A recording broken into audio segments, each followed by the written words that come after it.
William Sutton Homes has been providing a welfare rights service to residents and staff since 1991. The Welfare Rights Department provided advice and advocacy for residents on all William Sutton estates from Newcastle to Plymouth, serving approximately 20,000 properties. Okay, Pauline, because your circumstances have changed, what I'm going to do is a benefit calculation for you. So I just need to run through some questions, okay? The Welfare Rights team reflected the values and policies of William Sutton Homes by providing a service to residents and linking in to anti-poverty strategies within sustained communities. The Welfare Rights Service benefited both William Sutton Homes and its residents. Over the years, consistent results have been achieved through which residents' income has increased because of benefit maximisation, and this has led to a reduction in rent arrears. Based on that, then you should get full housing benefit and full council tax benefit. So how have we moved from being a welfare rights department to the financial inclusion team? Financial inclusion has been at the top of the government agenda since the late 1990s, when the Policy Action Team produced a report about financial inclusion.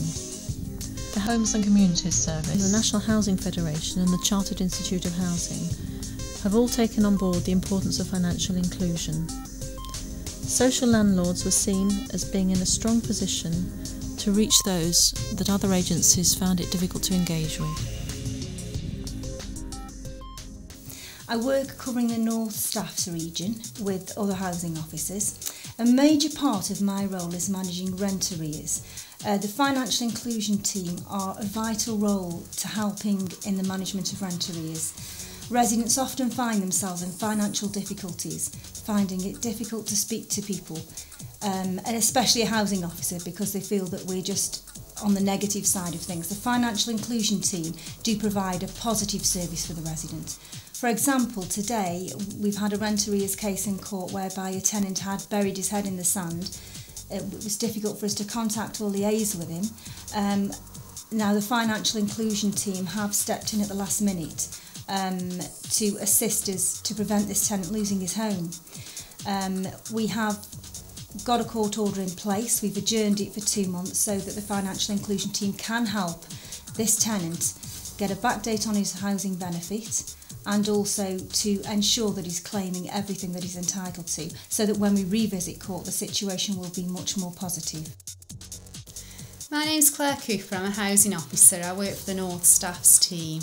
I look after residents on a number of estates in the local area, and I find it very helpful to get involved with the financial inclusion team at an early stage when we find that tenants are perhaps going into rent arrears. It's a very simple process to get them involved, just usually via an email to one of the team or a phone call, and the team will get into contact with the residents usually within that day or within the next few days. And also another method is by means of the leaflet, which I find is very helpful to give to the residents, again at an early stage.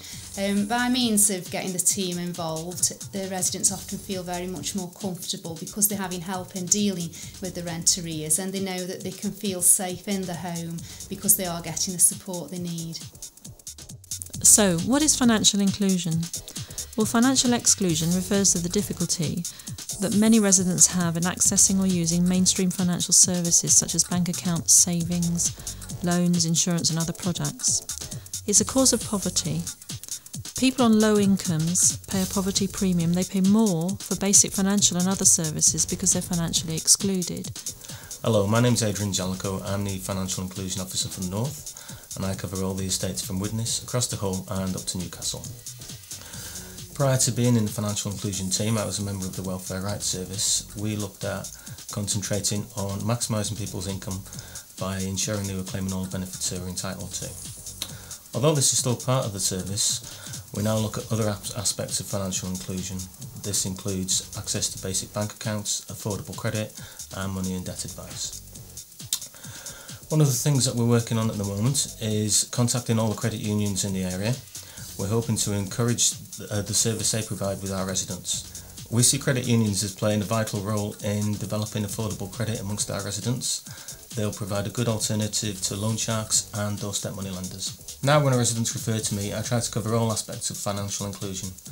Not only are we trying to maximise their income through the benefits that they're entitled to, but we're looking at fuel poverty, content insurance and affordable credit. By doing this, it ensures that the resident is informed of every option available to resolve their financial issues.